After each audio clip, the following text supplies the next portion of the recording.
Hi friends, எல்லோரும் நல்லா இருப்பீங்க. நானும் நல்லா இருக்கிறேன். அப்புறம் எல்லாருடைய ஆசீர்வாதத்துக்காக ப்ரேயர் பண்ணிக்கிறேன். அப்புறம் வந்து இன்றைக்கி என்ன பண்ண போகிறேன்னா, வஞ்சரம் கருவாடு வச்சு, சீலா கருவாடுன்னு சொல்லுவாங்களா, வஞ்சரம் அது வச்சு ஒரு செமி கிரேவி பண்ண போகிறேன். அதுக்கு வந்து என்னெல்லாம் பொருள் பார்த்துக்கிடுவோமா. அதுக்கு வந்து ஒரு 6 தக்காளி பழம் பார்த்துக்கோங்க. 6 தக்காளி பழம் இப்படி நல்லா இப்படி பொடுசாக நறுக்கி வச்சுக்கோங்க, ஏன்னா அது செமி கிரேவியாக வரணும். அப்புறம் வந்து வெங்காயம் 6 தக்காளி எடுத்தால் 3 பல்லாரி, 2க்கு 1, சரிங்களா? 6 தக்காளி எடுத்துக்கோங்க, 3 பல்லாரி எடுத்துக்கோங்க, மீடியமாக சைஸு தக்காளியும் மீடியமாக 6 தக்காளி. அப்புறம் வந்து அதுக்கு தேவையான பொருள் வந்து பார்த்திங்கன்னா, மஞ்சத்தூள் ஒரு அரை டீஸ்பூன், காஷ்மீர் சில்லி 1 டீஸ்பூன், வேறு இந்த குழம்பு மிளகாத்தூள் இருக்குல்ல, நான் அரைப்பேன்னு சொல்லுவேன் பார்த்திங்களா, அந்த ஆல் பர்பஸஸ் பொடி, அது வந்து ஒரு 2 டேபிள் ஸ்பூன், ஓகேங்களா? அதுக்கப்புறம் சீரகம் ஒரு டீஸ்பூன். அப்புறம் வந்து தாளிக்கிறதுக்கு எண்ணெய், கடுகு, கருவேப்பிலை, ஓகேங்களா? இவ்வளோ தான் இருக்கக்கூடிய பொருள். அப்புறம் வந்து வஞ்சரம் கருவாடு வந்து ஒரு 4 துண்டு இப்படி எடுத்துக்கோங்க. எடுத்துகிட்டு அதை வந்து நல்லா கழுவிடுங்க, இப்படி நல்லா தேய்ச்சி கழுவிட்டு அதை சின்ன சின்ன துண்டாக கட் பண்ணி வச்சுக்கோங்க. இந்த கருவாடை நான் எப்படி போடுறேன், உங்களுக்கு அந்த கருவாட்டு சுமல் இல்லாமல் இருக்கிறதுக்கு ஹைலைட்டாக எப்படி இதை பண்ணுறேங்கிறத மட்டும் பாருங்கள், ஓகேங்களா? அது கொஞ்சம் வித்தியாசமாக இருக்கும். எப்போ போடணும் அப்படிங்கிறதெல்லாம் நான் உங்களுக்கு சொல்கிறேன். சூப்பராக இருக்கும், பார்த்துக்கோங்க. அப்புறம் வந்து இந்த வெங்காயம் வந்து நீங்கள் வந்து தாளிச்சத்துக்கெல்லாம் குட்டி குட்டியாக நறுக்கும்ல, அப்படி நறுக்காதீங்க. அதே மாதிரி இப்படி நேரையும் நீட்டமாக நறுக்கக்கூடாது. நான் நறுக்கிட்டேன் எப்படி பாருங்க, நைஸாக இப்படி வந்து இப்படி நைஸாக இருக்கணும், பார்த்துக்கோங்க. அதுக்கு எப்படி நறுக்கணுன்னா, ஒரு அரை வெங்காயம் வச்சுருக்கேங்க பாருங்கள். இப்போ இப்படி வெங்காயம் இருக்குன்னா தாளிச்ச மாதிரி குட்டி குட்டியாகவும் நறுக்கக்கூடாது, இப்படி நீட்டமாகவும் நறுக்கக்கூடாது. இப்படி நறுக்கிறீங்க பார்த்தீங்களா, ரொம்ப ஸ்லைஸாக இப்படி நறுக்கணும். அப்புறம் இப்படி திருப்பி நறுக்கணும், இப்படி திருப்பி அப்படியே நீங்கள் வந்து ஸ்லைஸ் போட்டிங்கன்னா பாருங்கள், இந்த மாதிரி நல்லா பொடுசாக வரும். இப்படி வெட்டிடக்கூடாது, இப்படி நீளமாக இப்படி வெட்டிடக்கூடாது, ஓகேங்களா? அப்படி வெட்டாமல் இப்படி வர திருப்பி இப்படி வெட்டினீங்கன்னா இந்த மாதிரி உங்களுக்கு ஸ்லைஸாக நான் நறுக்கியிருக்கேன் பார்த்தீங்களா, அது மாதிரி நல்ல ஸ்லைஸாக இந்த மாதிரி வந்துடும், ஓகேங்களா? அந்த மாதிரி நறுக்கிக்கங்க வெங்காயம், ஓகே? கருவாடை எப்படி வறுக்கிறதுங்கிறத நான் உங்களுக்கு சொல்கிறேன், சரிங்களா? இப்படி வந்து நம்ம அடுப்பை பற்ற வச்சு எண்ணெய் ஊற்றி நான் உங்களுக்கு வறுத்து காமிக்கிறேன், ஓகேங்களா? இதுக்கு கொஞ்சமாக ஆயில் ஊற்றிக்கங்க, சரிங்களா? கொஞ்சமாக நான் வந்து இதுக்கு வந்து தேங்காய் ஊற்றுறேன், பார்த்துக்கோங்க. கொஞ்சமாக ஆயில் ஊற்றிட்டு இதை என்ன பண்ணணும்னா, இந்த கருவாடு வச்சுருக்கோம் பாருங்க, இதை வந்து நம்ம இதை போட்டு வறுக்கணும். வறுத்து அப்படியே வந்து நம்ம வந்து பண்ணக்கூடாது. இதை போட்டு நான் எப்படி பண்ணுறேன்னு அதுக்கு நான் காமிக்கிறேன், சரிங்களா? இந்த மாதிரி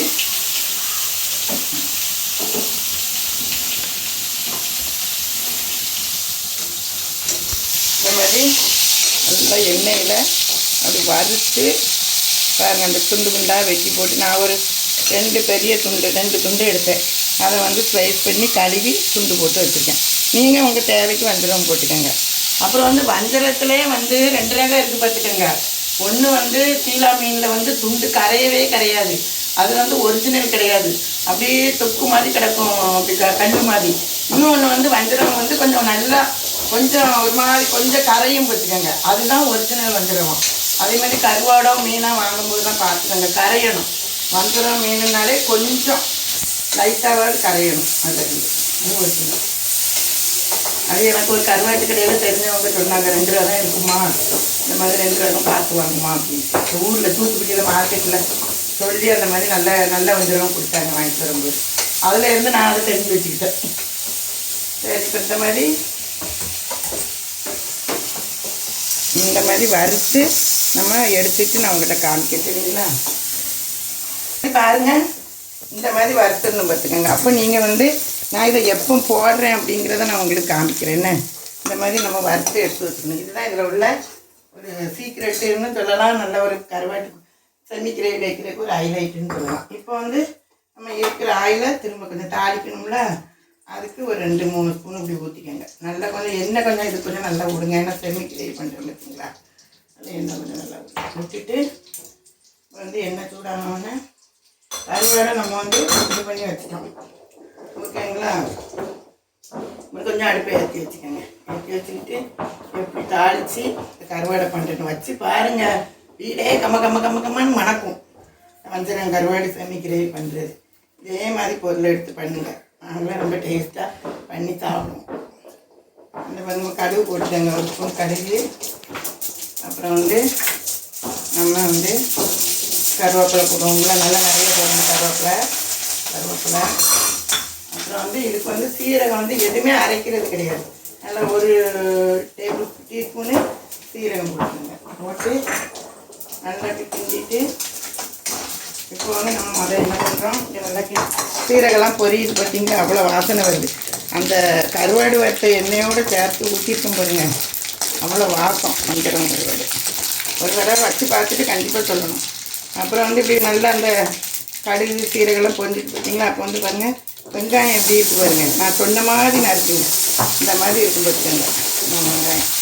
இதுதான் வந்து உங்களுக்கு செமி கிரேவி பண்ணுறதுக்கு சீக்கிரம் நல்லா வதங்கி நல்லா உங்களுக்கு நான் பாருங்கள் தேர்வு மாதிரி அப்படியே சீப்பாக உதவியாக இருக்குது பார்த்தீங்களா. இப்படி கட் பண்ணிக்கோங்க சரிங்களா. இப்போ வந்து அதை கட் பண்ணி இதை வதக்கி எப்படி வைக்கிறேங்க. நம்ம வந்து கருவாட்டிலையும் கொஞ்சம் உப்பு இருக்கும், அதனால் கொஞ்சம் பார்த்து போட்டுக்கோங்க. ஏன்னா நான் வந்து ஒரு சின்ன அரை டீஸ்பூன் தான் போடுற மாதிரி போடுறேன். இந்த வெங்காயத்துக்கு 1 டீஸ்பூன் வச்சுக்கோங்களேன், இந்த அளவுக்கு போட்டு அப்படின்னா வெங்காயம் வந்து நல்லா வதங்கும் பாருங்க. நம்ம அதுக்கப்புறம் உப்பு தேவைப்பட்டு நம்ம போட்டுக்கலாம். இப்போ வெங்காயத்தை வதக்கிட்டு எப்போ தக்காளி போடுறேன்னு உங்களுக்கு நான் சொல்கிறேன் ஓகேங்களா. இப்போ வந்து நம்ம வந்து இதை பாருங்கள் இப்படி நல்லா எண்ணெய் பாருங்கள், எண்ணெயில் ஊற்றி ஏன் உங்களுக்கு இப்படி நிறமாக இருக்குன்னா வெள்ளையா இல்லையா வெங்காயம்னு நினைக்காதீங்க. நம்ம இந்த கருவாடை போட்டு ப்ரௌனாக வறுத்தோம் பார்த்தீங்களா, அந்த எண்ணெயில் போட்டுங்கிறதுனால நம்மளுக்கு இப்படி தான் வரும். இதுதான் நல்ல வாசனை ஓகேங்களா. இப்போ கருவாமல் பாருங்கள் எவ்வளோ எண்ணெய் அப்படி நிற்கிது. இந்த மாதிரி புசுன்னு வரணும் வெங்காயம். இங்கே பச்சையாக இருக்கும்போது போட்டுறாதீங்க, இந்த மாதிரி நல்லா இப்படி வதங்கி வந்துருக்கணும். இது வரைக்கும் வதக்கிக்கோங்க. நல்லா பாருங்கள் வெங்காயத்தை பாருங்கள் இப்படி இருக்கணும். இந்த மாதிரி அந்த நம்ம கருவாடு இந்த மாதிரி கருவாடு பொறுத்து எண்ணெயில் இன்னும் கொஞ்சம் எண்ணெய் சேர்த்து நம்ம அப்படி வதக்கி நல்லா இந்த பருவத்துக்கு எடுத்த பிறகு நம்ம இப்போ என்ன செய்கிறோம், தக்காளி 6 தக்காளி கட் பண்ணி ஜூஸாக வச்சுருந்தோமா இதை சேர்க்குறோம் ஓகேங்களா.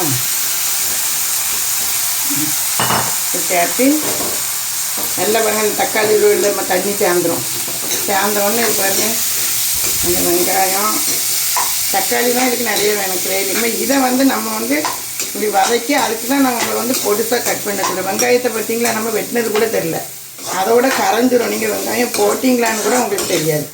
அதே மாதிரி இப்போ தக்காளியையும் நம்ம வந்து நல்ல சின்ன பீஸாக நறுக்கி வச்சுருக்கோமா, இதை வதக்கிட்டு உங்கள்கிட்ட காமிக்கிறேன் பாருங்கள். அதுவும் தக்காளி இருக்கிற இடம் தெரியாது. அதுக்கு பிறகு தான் நம்ம மசாலா தூள் போட்டு கருவாடு போட்டு எப்படி பண்ணுறேன்னு உங்களுக்கு காமிக்கிறேன். இதை வதக்கிட்டு வரேன் ஓகேங்களா. பாருங்க நல்லா கிண்டி செமி கிரேவியை தக்காளி பாருங்கள் வெங்காயம் வந்த மாதிரி இந்த மாதிரி கிண்டுன்னு கிண்டியாச்சு போட்டு கிண்டி இப்படி வந்துடும் பார்த்துக்கோங்க. இப்போ நம்ம என்ன பண்ணுறோம், இந்த டைமில் நம்ம வந்து மஞ்சத்தூள் அடுத்து வச்சுருக்கோம் பார்த்தீங்களா, மஞ்சத்தூள் நல்லா இருக்கும் பார்த்துக்கோங்க. அப்படி வச்சு பாருங்கள். அப்புறம் நிறத்துக்காக இதுக்கெல்லாம் காரம் இருக்காது, அந்த காஷ்மீர் சில்லி சூப்பராக இருக்கும். அப்புறம் வந்து இதுக்கு வந்து மசாலா இது தான் பார்த்துக்கோங்க. எப்படி நம்ம வறுத்துக்கோம் பார்த்தீங்களா மசாலா இது போட்டு நல்லா போட்டு நான் பாருங்கள் இதோட மசாலாவை போட்டு காமிங்க. மசாலாவை போட்டுங்க பாருங்கள். அந்த தக்காளி வெங்காயம்லாம் நான் சொன்ன மாதிரி வெட்டினோன்னே எங்கேயாவது தெரிஞ்சா பார்த்தீங்களா, இந்த மாதிரி எடுத்து இன்னும் ஒரு வேலை இருக்குது பார்த்துக்கோங்க. நல்லா உடனே பொடியை போட்டோடனே தண்ணி ஊற்றிடாதீங்க. இந்த மாதிரி நல்லா திரும்பியும் அந்த தக்காளி வெங்காயம் பாருங்கள், வெங்காயம் தக்காளிலாம் எப்படி வந்துட்டு பாருங்கள். இந்த மாதிரி நல்லா இப்படி எடுக்கணும் பார்த்துக்கோங்க. எடுத்து இனிமேல் என்ன பண்ணுறேங்கிறத சொல்கிறேன். இப்படி ஒரு 2 செகண்டு நல்லா இப்படி வதக்கிக்கோங்க. நல்லா மசாலாவை போட்டு அந்த மசாலாவும் வந்து கொஞ்சம் அதோட சேர்ந்து பச்சை வாசனை போகணும் பார்த்துக்கோங்க. அப்படி ஒரு 2 நிமிஷம் இருக்கட்டும், சிம்மில் வச்சுருங்க. மசாலா போட்டேன் பார்த்தீங்களா, மசாலா போட்ட உடனே நீங்கள் வந்து தண்ணி ஊற்றணும் பார்த்துங்க. அதெல்லாம் ஊற்றி சேர்த்துறாதீங்க. நான் சொன்ன மாதிரி மசாலாவை போட்ட பிறகுமே அந்த தக்காளி வெங்காயத்தோட 1 நிமிஷமாவது நீங்கள் நல்லா கிண்டி அந்த மசாலாவையும் நல்லா அந்த பாருங்க. அப்போ தான் அந்த சாப்பிடும்போது அந்த கிரேவி சூப்பராக இருக்கும். இந்த மாதிரி நல்லா நான் சொல்கிற மாதிரியே செய்யுங்க. இந்த மாதிரி வஞ்சிரம் கருவாடுக்கு இப்போ வந்துட்டு பார்த்தீங்களா, இனிமேல் நம்ம என்ன செய்கிறோன்னா இதை இப்படி இப்போ கருவாடு போடக்கூடாது. இப்போ வந்து நம்ம இப்போ வந்து தண்ணி ஊற்றணும் பார்த்துக்கோங்க.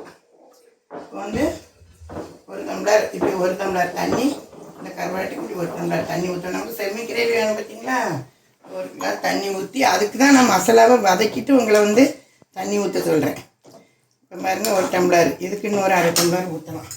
நான் வந்து ஒரு 1.5 கிளாஸ் தண்ணி ஊற்றுறேன் ஓகேங்களா. இது 1.5 கிளாஸ் தண்ணி ஊற்றுறேன், சரியாக வரும் 1.5 கிளாஸ். நீங்களும் அந்த இதுக்கு 1 கிளாஸ் 1.5 கிளாஸ் ஊற்றி நல்லெண்ணெய் பாருங்கள். இப்போ வந்து அடுப்பை ஏற்றிக்கங்க. ஏற்றி பாருங்க தக்காளி எங்கே போச்சு, வெங்காயம் எங்கே போச்சு எதுன்னு தெரியல. நல்லா இப்போ வந்து நம்ம வந்து உப்பு பார்க்கணும். இப்போ வந்து நம்ம உப்பு பார்த்துட்டு உப்பு தேவைன்னா இப்போ போட்டு கொதிக்க விடணும் பார்த்துக்கோங்க. எப்படி இப்போ வந்து நம்ம உப்பு பார்த்துக்கலாம். எல்லாம் கருவாடு போட்ட பிறகு இப்போ ஒருக்கா கொஞ்சம் உப்பு பார்த்துக்கலாம்.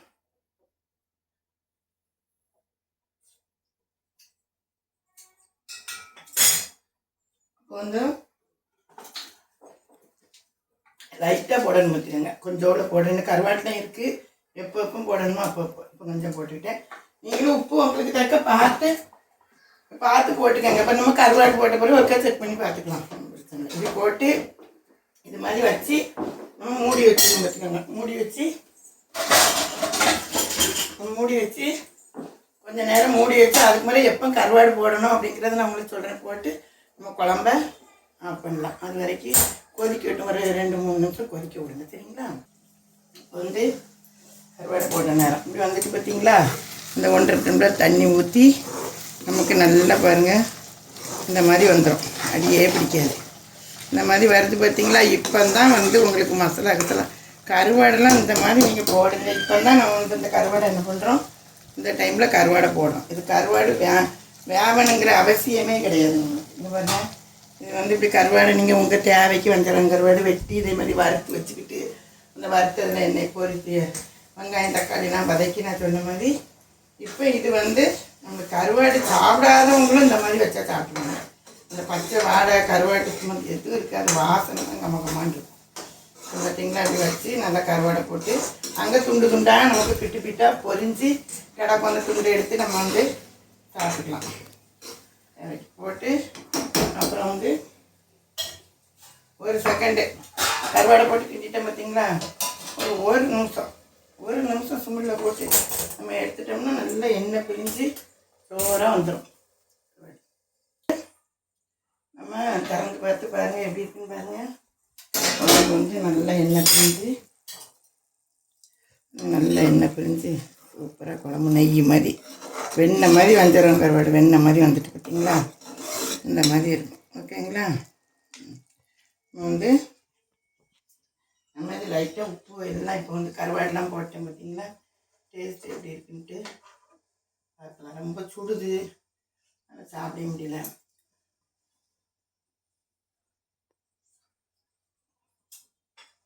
கருவாட்டு துண்டு வேறு வந்துடும். நல்லா சாதத்தில் போட்டு சாப்பிட்றதுக்கு நம்மள ஹைலைட்டாக இருக்கும். இந்த மாதிரி வச்சு பாருங்கள். இப்போ அடுப்பை நம்ம ஆஃப் பண்ணிடலாம். ஓகேங்களா? ஆஃப் பண்ணிவிட்டு சாதத்தில் போட்டு எப்படி இருக்குன்னு உங்களுக்கு சாப்பிட்டு பார்த்து சொல்கிறேன். சாதம் எடுத்துக்கோங்க. எடுத்து அதில் அப்படி எடுத்து வச்சுக்கோங்க. வச்சு கம்மியாக வச்சாலும் போது பார்த்தீங்க. அதுக்கு ரொம்ப வைக்கணும் அவசியம் இல்லை. நீங்கள் இந்த மாதிரி வச்சுக்கிட்டு இந்த தட்டில் வச்சு வாரம் சூடாக இருக்குது அப்படி எடுத்து நல்லா பிசைஞ்சு நல்லா கருவாடை போட்டு நல்லா இப்படி பிசைஞ்சு வஞ்சிரம் கருவாடு இப்படி எடுத்து இது வந்து நீங்கள் உங்களுக்கு இதுக்கு வந்து குழம்பே தேவையில்லை, இப்படியே வச்சு சாப்பிடலாம். எடுத்து உருட்டி பிடிச்சி குழம்பு வச்சு இப்படி எடுத்து இதுக்கு வந்து அப்பளம் ஒரு ஆம்லேட்டு பொரியல்லாம் தேவையில்லை. ஒரு ஆம்லேட் போட்டு அப்பளம் போட்டு சாப்பிட்டுக்கலாம். பார்த்துங்க இந்த மாதிரி ஒரு வாயை நான் உங்களுக்கு சாப்பிட்டு காமிக்கிறேன். சாதத்தோட நல்லா ஹைலைட்டாக இருக்குது பார்த்துக்கோங்க.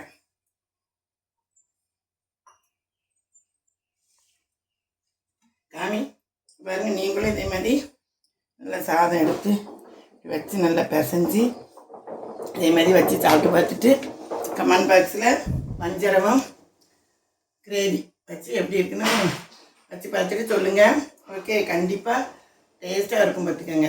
அதே மாதிரியே நான் எப்படி பொருள் போட்டேன்னா அதே மாதிரி நீங்கள் வச்சுட்டு கமெண்ட் பாக்ஸில் சொல்லுங்கள். என் சேனலுக்கு லைக் பண்ணுங்கள், ஷேர் பண்ணுங்கள், சப்ஸ்கிரைப் பண்ணுங்கள். Thank you, by.